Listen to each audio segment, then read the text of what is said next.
నమస్తే, welcome to Aadab Hyderabad. Hayath నగర్లోని lecturers కాలనీలో వార్డ్ నెంబర్ 47లో రోడ్స్ బాగాలేవు. అలాగే రోడ్ని హైవేకి కనెక్ట్ చేయాలి ఎగ్జిట్కి అని చెప్పి కూడా కొంతమంది రిక్వెస్ట్ చేస్తూ ఉన్నారు. వాళ్ళ దగ్గర రోడ్లు కూడా బాగాలేవంటా ఉన్నారు. అసలు దీని గురించి ఫస్ట్గా కంప్లీట్ డీటెయిల్స్ తెలుసుకుందాం. తర్వాత ఈ కంప్లైంట్ ఎవరికి ఇచ్చారు, ఇట్లాంటి అన్ని డీటెయిల్స్ కూడా అడిగి తెలుసుకుందాం. మనతో పాటు కొప్పుల శ్రీనివాస్ రెడ్డి ఉన్నారు, మాట్లాడి తెలుసుకుందాం. అన్న నమస్తే అన్న. సో ఏరియాలో రోడ్ల పరిస్థితి ఎట్లా ఉందంటే ఏం చెప్తారు అన్న? మాది ఏరియా రోడ్లు అంటే ఇప్పుడు మాకు కొత్తగా కొత్త రోడ్స్ వేస్తున్నారు కదా, నేషనల్ హైవే కలుసుకొని సర్వీస్ రోడ్లు వేస్తున్నారు. ఓకే, ఇక్కడ నుంచి ఊరది ఆటోనగర్ నుంచి కొత్త రోడ్ వేస్తున్నారు. సో దానికి అనుబంధంగా సర్వీస్ రోడ్లు ఏదైతున్నారో కరెక్ట్ కనెక్టివిటీ లేదు. ఇప్పుడు సుష్మా దగ్గర మన పనామగూడ నుంచి మాకు ఆదినార్ వరకు వేయాలి. మధ్యలో ఒక 400 మీటర్స్ బ్రేక్ చేశారు ఇక్కడ హరినివనసలి దగ్గర. మా లెక్చరర్స్ కాలనీకి ప్లస్ మా చుట్టుపక్కల ఉన్న బాలాజీ నగర్ కావచ్చు, స్వాతి రెసిడెన్సీ కావచ్చు, ఈరణగుట్ట కావచ్చు, చాలా ఒక 20-30 కాలనీ ఫేస్ 2 చాలా కాలనీలు ఉన్నాయి, ఒక 20-30 కాలనీలు ఉంటాయి. ఆ కాలనీలకు పోవాలంటే కూడా ఈ సర్వీస్ రోడ్ నుంచే పోవాలి. సో ఒకటే సర్వీస్ రోడ్ ఇచ్చేసి ఆ 20 కాలనీలకు పోవాలంటే చాలా ఇబ్బంది. దాంతో పాటుగా ఆ సర్వీస్ రోడ్ ఏం చేశారంటే 2 వే చేశారు. ఆ 2 వే కూడా ఏంటంటే ఆటోనగర్కి వచ్చి మళ్ళీ యూటర్నే తీసుకోవాలి. అంటే మేము రోడ్ సర్వీస్ రోడ్లో హైవేకి ఎక్కేసి.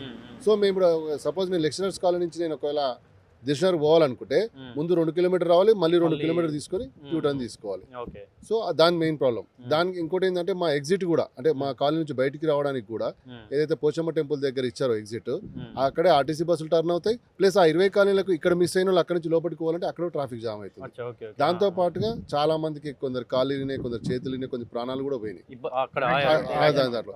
ఇంకో మోర్ ఓవర్ ఇంకోటి ఏంటంటే మాకు ఎఫ్ఓబి ఇచ్చినాక ఇంతవరకు కన్స్ట్రక్షన్ కాలేదు, చేయట్లేదు. రోడ్డు దాటాలంటే లెక్చరర్స్ కాలనీకి అవతల వైపు డిస్ట్రిక్ట్ మెజిస్ట్రేట్ ఉంది, 2 డిపోలు ఉన్నాయి, 2 కళాశాలలు ఉన్నాయి, మళ్ళీ పోతే స్కూల్స్ ఉన్నాయి.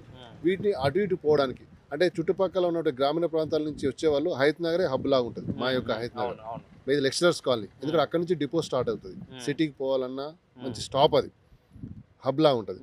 అక్కడ దిగిన తర్వాత రోడ్డు దాటాలంటే మాకు అసలు అక్కడ పాయింటే ఇవ్వలేదు. ఇంకా రోడ్డు దాటనే ప్రాణం చేతిలో పెట్టుకుని రోడ్డు దాటాలి. మొన్న ఈ మధ్యన ఒక మెడికల్ స్టూడెంట్ చనిపోయింది.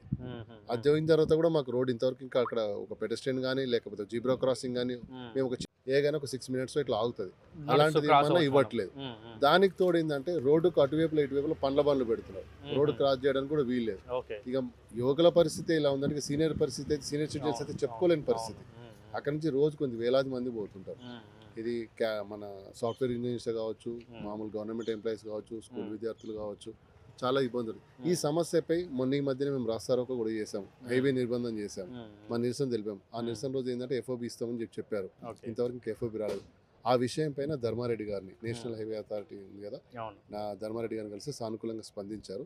2-3 రోజులలో పంపించి మీది క్లియర్ చేపిస్తాను, 100% చేపిస్తానని చెప్పి హామీ ఇచ్చారు. ఇంతవరకు మీరు ఎంతమంది ప్రభుత్వ వాళ్ళ అధికారులను కలిసారు? లోకల్ సిఐని కలిసాము, జిహెచ్ఎంసీ ఆఫీసర్ని కలిసాము, లోకల్ ట్రాఫిక్ సిఐని కలిసాము, లా అండ్ ఆర్డర్ కూడా కలిసాము, ప్లస్ జిహెచ్ఎంసీ ఆఫీషియల్స్ కూడా ఇచ్చాము లెటర్, జోనల్ వాళ్ళకి ఇచ్చేసాము.